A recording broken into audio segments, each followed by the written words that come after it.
सब पढ़ाई कर लो। देखो, आपने साइंटिफिक मैनेजमेंट पढ़ा।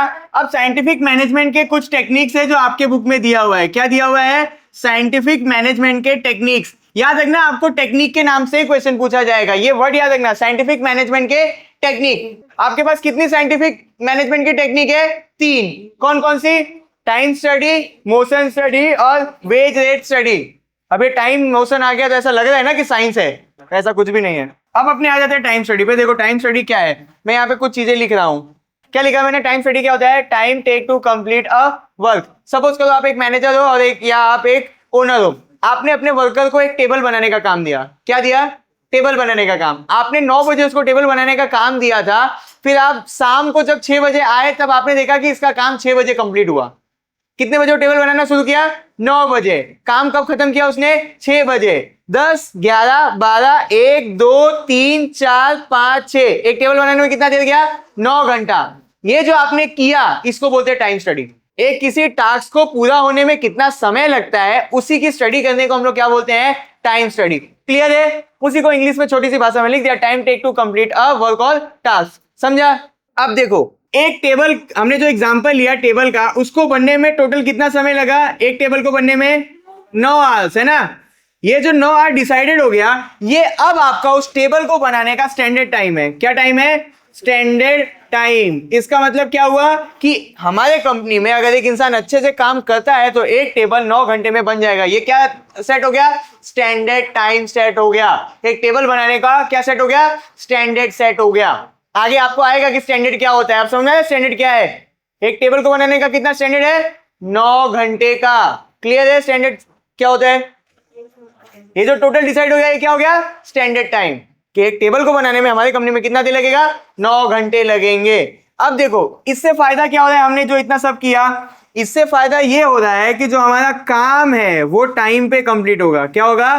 टाइम पे कंप्लीट होगा। और क्या फायदा है? जो हमारे पास इक्विपमेंट्स हैं वो भी अच्छे से यूज में आएंगे। ये 2 फायदा होता है अगर आप टाइम स्टडी करोगे तो। अब आपका आता है मोशन स्टडी। अभी टॉपिक क्या है हमारा? Motion study. अब मोशन स्टडी से ही लग रहा होगा कोई मूवमेंट के बारे में बात कर रहे होंगे, है ना? अब यहाँ पे सपोज करना, मोशन स्टडी का हमारा 2 मेन ऑब्जेक्टिव है। पहला हमारा ऑब्जेक्टिव है कि हमको हमारे कंपनी के अंदर से जो भी वेस्टेज हो रहे हैं उनको क्या करना होगा? हमको रिड्यूस करना होगा। पहला मकसद क्या है?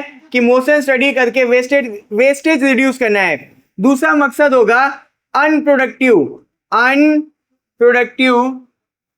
मोशन को भी रिड्यूस करना। सबसे मेन यही है। इसको समझाने के लिए सपोज करो ये जो टेबल है यहाँ पे, ये किचन है। इस किचन पे हम लोग क्या बना रहे हैं? चाय बना रहे हैं। अब ये चाय बनाने के लिए हमको चाहिए दूध, चाय पत्ती, चीनी, पानी और जो भी आप उसके अंदर अलग मसाला डालोगे। चाय यहाँ बन रहा है। अगर मैं यहां से ले आके, यहां से मैंने चाय पत्ती उठाई फिर यहां पे लाया, मैं यहां से चीनी उठा रहा हूं फिर लाके यहां पे डाल रहा हूं, यहां से वहां गया, वहां से यहां आया। अब दूसरा नजरिया देखते हैं। किचन यही है, ये रहा मेरा ड्रोल, इसके अंदर से मैंने चीनी निकाली डाल दी, चाय पत्ती निकाली डाल दी, जो भी मेरे को इलायची विलायची डालनी थी डाल दी, है ना? यहां से यहां लेके आया, मेरा अनप्रोडक्टिव मूवमेंट है। क्या है? Unproductive movement. यहां से मैं यहां कर दूंगा तो प्रोडक्टिव हो जाऊंगा। वेल, यहां से यहां लाने में थकूंगा भी ज्यादा तो मैं कम काम कर पाऊंगा। यहां से मैंने फट से डाल दिया। तो एक मैनेजर, एक ओनर अपने वर्कर्स को ऑब्जर्व कर रहा होता है कि जब वो काम कर रहे होते हैं तो उनका कौन सा मूवमेंट है जो बेकार जा रहा है, वो मूवमेंट उनको एक्स्ट्रा करना पड़ रहा है, जिसकी वजह से क्या हो रहा है? वो थक जा रहे हैं और हमारा प्रोडक्टिव, जो हमारा बिजनेस में है, वो काम कम हो रहा है क्योंकि उनकी प्रोडक्टिविटी लो हो जा रही है। समझ में आया क्या होता है मोशन स्टडी? आपको रिमूव करना है कौन से मूवमेंट को? अनप्रोडक्टिव मोशंस को रिमूव करना है वर्कर के, जब भी वो एक्टिविटीज कर रहे होंगे तब। देखो हमारा टाइटल क्या है, अभी हमारा टॉपिक क्या है? Different wage rate study. किसने दिया था ये जानो? फ्रेडरिक विंस्लो टाइलर या टेलर, जो आपको बोलना हो बोलो। FW Taylor. किस नाम से फेमस है ये? FW टाइलर, है ना? ये बहुत बड़ा नाम है मैनेजमेंट के अंदर। इन्होंने एक थियरी दी थी। इस थियरी को जानना हो तो हम लोग ये जानते हैं कि बिजनेस के अंदर ओनर्स होते हैं और मैनेजर्स होते हैं, ये बड़ी पोस्ट वाले लोग हैं। इनको डिसीजन लेना होता है। क्या लेना होता है? डिसीजन। किसके रिगार्डिंग? वेजिस पे करने के रिगार्डिंग। मतलब कि सैलरी बोल लो या फिर इनको मनी बोल लो, ये पे करने का डिसीजन लेना होता है। आप अपने एम्प्लॉय को पैसा दोगे, है ना, बट वो पैसा दोगे कैसे? तो उन्होंने क्या बोला कि आप ना ये देखो, दो चीजों को देखो। पहला है टाइम, क्या बोला मैंने? पहला है टाइम, दूसरा है एफर्ट्स। क्या बोला?